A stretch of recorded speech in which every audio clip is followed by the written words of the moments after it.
Welcome to my channel. আজকের ভিডিওতে রায়মার্টিন প্রশ্নবিচিত্রা 2024 সালের ক্লাস 4-এর অঙ্কের সমাধানগুলো করব থার্ড ইউনিট টেস্টে। তো আগে দেখবে অনেক থার্ড ইউনিট টেস্টের সমাধান করে দেওয়া হয়েছে। তো যদি না দেখে থাকো আমি ডেসক্রিপশন বক্সে লিঙ্ক দিয়ে দেবো, প্লেলিস্ট থেকে দেখে নেবে। তো এটা নতুন 2024 সালের থার্ড ইউনিটের জন্য অঙ্কের সমাধানগুলো করব। তো আজকে 14 নম্বর মডেল পেপারটা সুনীতি একাডেমি কোচবিহার, এইটার সমাধান করব। এখানে বলেছে দেখো, নিচের প্রশ্নগুলির উত্তর দাও। প্রথম প্রশ্নটা আছে, এটা গেটার দেন মানে অপেক্ষাকৃত বড় অথবা এটা অপেক্ষাকৃত ছোট মানে লেস দেন, চিহ্ন বসাও। তাহলে এখানে 3/8 আর এখানে দেওয়া আছে 5/8। এই দুটোর মধ্যে কোনটা ছোট কোনটা বড় দেখতে হবে। তো দেখো দুটো ভগ্নাংশেরই হর একই আছে 8। তাহলে হরগুলো যদি সমান থাকে, যে ভগ্নাংশের লব বড় সে বড়। তাহলে এটা বড় লবটা, তাহলে এটা বড়, এটা ছোট। ভগ্নাংশের হর একই রেখে লব বাড়ালে ভগ্নাংশের মান বাড়ে। এই ক্ষেত্রে দেখো দেখো হরগুলো একই আছে। এই ভগ্নাংশের লবটা ছিল ছোট 3, আর এখানে লবটা ছিল বড় 5। তাহলে যেটা বড় হবে সেটাই বড়। তারপরে ভগ্নাংশের হর যদি একই রেখে দেওয়া হয়, লব যদি বাড়ানো হয় ভগ্নাংশের মানটা বাড়বে। এবার বলেছে 10 মিলিমিটার সমান ড্যাশ সেন্টিমিটার। মিলিমিটার থেকে সেন্টিমিটার করতে হলে কী করতে হয়? 10 দিয়ে ভাগ করতে হয়। কারণ কি? কারণ 10 মিলিমিটারে 1 সেন্টিমিটার হয়। এবার বলেছে দশমিক ভগ্নাংশে প্রকাশ করো 2/10। কোনো সংখ্যাকে এই একের পাশে যটা শূন্য দিয়ে ভাগ করা হবে তত ঘর দশমিকটা বাঁ দিকে সরে যাবে। এই সংখ্যাটা পূর্ণ সংখ্যা মানে দশমিক নাই, তাহলে জানতে হবে শেষকালে আছে। তাহলে একটা শূন্য দিয়ে ভাগ করছি মানে দশমিকটা এক ঘর বাঁ দিকে সরবে, তাহলে হবে 0.2। এবার বলেছে 6-এর একটি গুণনীয়ক লেখো। 6-এর গুণনীয়কগুলি কী কী? 1, 2, 3 আর 6। এইগুলো হচ্ছে 6-এর গুণনীয়ক। মানে এই সংখ্যাগুলো দিয়ে 6কে ভাগ করলে সম্পূর্ণরূপে বিভাজ্য হবে, মানে মিলে যাবে, মানে কোনো ভাগশেষ থাকবে না। তো যে কোনো একটা লিখলেই হবে। তবে এখানে 2 লিখলাম, তোমরা অন্য কিছুও লিখতে পারো। যে কোনো সংখ্যার এককে 0 অথবা 5 থাকলে কি হয়? সংখ্যাটি 5 দ্বারা বিভাজ্য হয়। তোমরা বিভাজ্যতার নিয়ম জানো নিশ্চয়ই, যে কোনো সংখ্যার এককে ঘরে 0 বা 5 থাকলে সংখ্যাটি 5 দিয়ে বিভাজ্য হবে। এবার 2 একটি মৌলিক না যৌগিক? 2টা হচ্ছে মৌলিক সংখ্যা, তাহলে এটা হবে মৌলিক সংখ্যা। এর পরেরটা বলেছে 5 জোড়া কলা সমান ড্যাশটি কলা।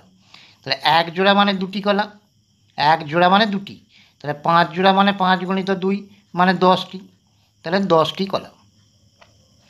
এর পরেরটা বলেছে একটি ঘনকের উদাহরণ। ঘনকের উদাহরণ কি? সাধারণভাবে তোমরা সবাই যেটা দেখেছো যে লুডোর ছক্কা, এর দেখবে 6টা তল থাকে। তো ঘনকের উদাহরণ হচ্ছে লুডোর ছক্কা।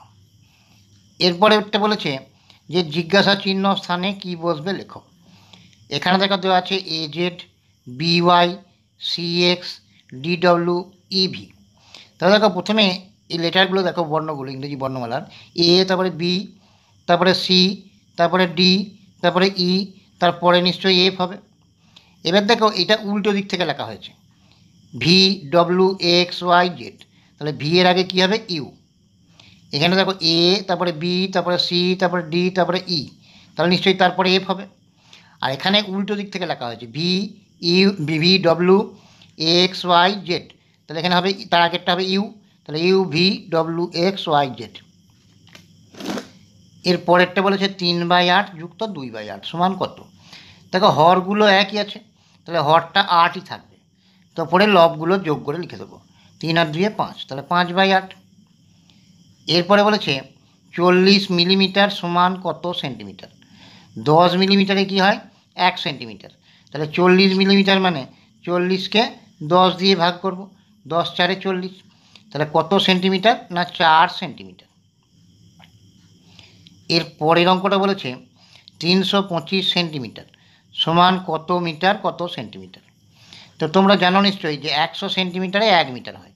তাহলে 325 আছে সেন্টিমিটার, তাহলে একে যদি মিটার করতে হয় তাহলে 100 দিয়ে ভাগ করতে হবে। তাহলে 103-এ 300 হলো, দিয়ে বিয়োগ করলাম, ভাগ শেষ থাকলো 25। তাহলে 3 মিটার হলো আর 25 সেন্টিমিটার। সেন্টিমিটারকে মিটার করতে হলে 100 দিয়ে ভাগ, তাহলে 100 3 300, 25 ভাগ শেষ থাকলো, তাহলে 3 মিটার 25 সেন্টিমিটার। এর পরেরটা বলেছে দেখো যোগ করো, 3 সেন্টিমিটার 4 মিলিমিটার, 2 সেন্টিমিটার 3 মিলিমিটার, মিলিমিটারের সঙ্গে মিলিমিটার যোগ, 4 আর 3 7 মিলিমিটার। আর এখানে সেন্টিমিটারটা হবে 3 আর 2 5 সেন্টিমিটার, 5 সেন্টিমিটার 7 মিলিমিটার। এবার বলেছে 189কে 5 দিয়ে ভাগ করো, তাহলে 189, একে কত দিয়ে ভাগ? 5 দিয়ে, তাহলে 5 3 15, বিয়োগ করলাম 5 আর 3 8, এবারে 9টা নামলো, 5 7 35, বিয়োগ করলাম 5 আর 4 9, তাহলে এইটা হচ্ছে ভাগফল আর এইটা ভাগশেষ। তাহলে ভাজক কোনটা? 5, ভাজ্য হচ্ছে 189, 37 হলো ভাগফল আর 4 হলো ভাগশেষ। এর পরেরটা বলেছে দেখো এই সরলটা দেওয়া আছে 6 যুক্ত 7 বিযুক্ত 18 যুক্ত 9। তাহলে প্রথমে সরলের তোমার বদমাস নিয়মটা জানো, প্রথমে ব্র্যাকেটের কাজ হয়, তারপরে ও মানে অফ এর কাজ হয়, তারপরে ডি ডিভিশন ভাগ হয়, এম মাল্টিপ্লিকেশান গুণ হয়, তারপরে এ অ্যাডিশান যোগ হয়, তারপরে এ সাবট্রাকশান বিয়োগ হয়। তাহলে এখানে যোগ আর বিয়োগের কেবল কাজ আছে, এখানে যোগ এখানে বিয়োগ এখানে যোগ।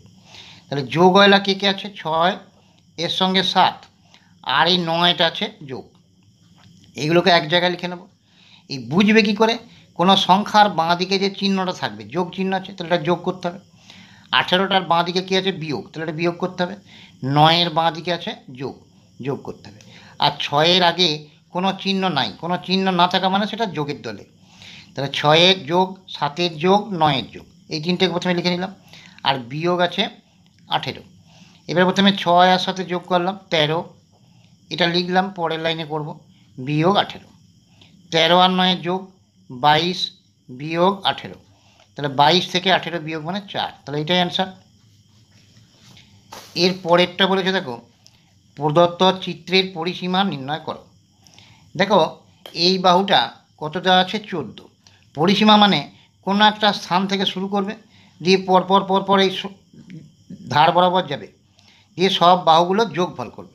তাহলে প্রথমে আমি যদি এখান থেকে শুরু করে এইদিকে যাই, তাহলে প্রথমে হলো 14, তারপরে হলো 11 যোগ, তারপরে এখানে 2 যোগ, তারপরে 6 যোগ, তারপরে 12 যোগ, তারপরে 5।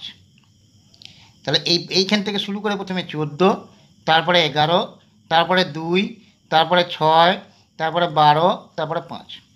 দেখো 14 আর 11 যোগ করলে কত? 25, 25 আর 2 27, 27 আর 6 33, 33 আর 12 45, 45 আর 5 50 মিটার। এবারে এরকম তলায় তলায় লিখেও যোগ করে লিখতে পারো। দেখো 5 আর 12 17, 17 আর 6 23, 23 আর 2 25, 25 আর 11 36, 36 আর 14 50 মিটার।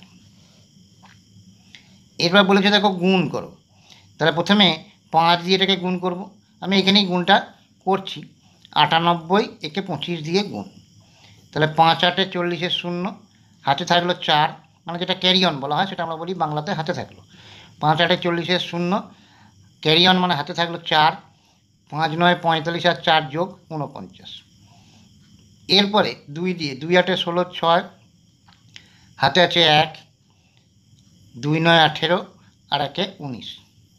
এবার এটা যোগ করে দেবো, তাহলে এখানে 0, 9 আর 6 15, 5 হাতে আছে 1, 1 আর 9 10 আর 4 14, 4 হাতে আছে 1, 1 1 2, তাহলে 2450। এর পরেরটা বলেছে দেখো উৎপাদকে বিশ্লেষণ করো 30। তাহলে 30টাকে প্রথমে 2 দিয়ে ভাগ করলাম, 2 15 30, 3 দিয়ে করলে 3 5 15, আবার 5 দিয়ে করলে 5 1 5। তাহলে 30 সমান কি হলো? 2 3 5 1, পরপর সাজিয়ে লিখতে পারো 1 2 3 আর 5। এটা গুণ করলে 30ই হয়ে যাবে, 1 2 2, 2 3 6, 6 5 30। এবার যদি তোমাকে বলতো যে মৌলিক উৎপাদকে বিশ্লেষণ করো, তখন এই 1টা তো মৌলিকও নয় যৌগিকও নয়, তখন এই 1টা লিখবে না, 2 3 আর 5 লিখবে। এর পরেরটা বলেছে দেখো যে বিয়োগ করো, এখানে 2 মিটার 45 সেন্টিমিটার আর 1 মিটার 80 সেন্টিমিটার। তাহলে দেখ এখানে 2 মিটার থেকে 1 মিটারটা বিয়োগ করা যাচ্ছে, উপরে বড় আছে নিচে ছোট আছে। কিন্তু এখানে 45 থেকে 80টা বিয়োগ করা যাচ্ছে না, কারণ উপরের সংখ্যাটা ছোট হয়ে গেছে, নিচেরটা বড় হয়ে গেছে। এক্ষেত্রে কি করব, যে এখানে 2 মিটার থেকে 1 মিটার ধার নিল। 2 মিটার থেকে 1 মিটার ধার নিলে এখানে থাকবে কত, 1 মিটার। 1 মিটার মানে 100 সেন্টিমিটার। তাহলে এটা 100 সেন্টিমিটারের সঙ্গে যোগ হয়ে যাবে। তাহলে 100 আর 45 কত হলো, 145 সেন্টিমিটার। এবার দেখো উপরে 145 নিচে 80 বিয়োগ করা যাবে। তাহলে এখানে 5 করতে 5 নামলো, 8 আর 6 14, তাহলে 65 সেন্টিমিটার। আর এখানে দেখো 1 থেকে 1 বিয়োগ করলে 0 হবে, তাহলে 0 মিটার হবে। এটা না লিখলেও চলবে। তাহলে কি করব, প্রথম থেকে দেখতে হবে এই 2 মিটার থেকে 1 মিটার বিয়োগ করা যাচ্ছে, কারণ ওপরেরটা বড় আছে নিচেরটা ছোট আছে। কিন্তু এখানে 45 থেকে 80টা বিয়োগ করা যাচ্ছে না, সেক্ষেত্রে এখানে 1 মিটার ধার নিয়ে নিলাম। তাহলে এখানে থাকবে 1 মিটার। 1 মিটার মানে 100 সেন্টিমিটার এখানে যোগ করে দেবো। 100 আর 45 যোগ করলে 145, তার থেকে দেখো 80টা এবার বিয়োগ করা যাচ্ছে। তাহলে এখানে 5, 8 আর 6 14 আছে 1, একে একে মিলে গেল। তাহলে 65 সেন্টিমিটার। আর 1 থেকে 1 বিয়োগ করলে 0 মিটার। এটা না লিখলেও চলবে, তাহলে 65 সেন্টিমিটার, এটাই অ্যান্সার। তো আজকের ভিডিওতে এই শর্ট কোশ্চেন এতটা অবধি যা ছিল সব করে দিলাম। পরের ভিডিওতে পরের অংশটা করে দেবো। যদি ভিডিও ভালো লেগে থাকে লাইক করো, শেয়ার করো, সাবস্ক্রাইব করো।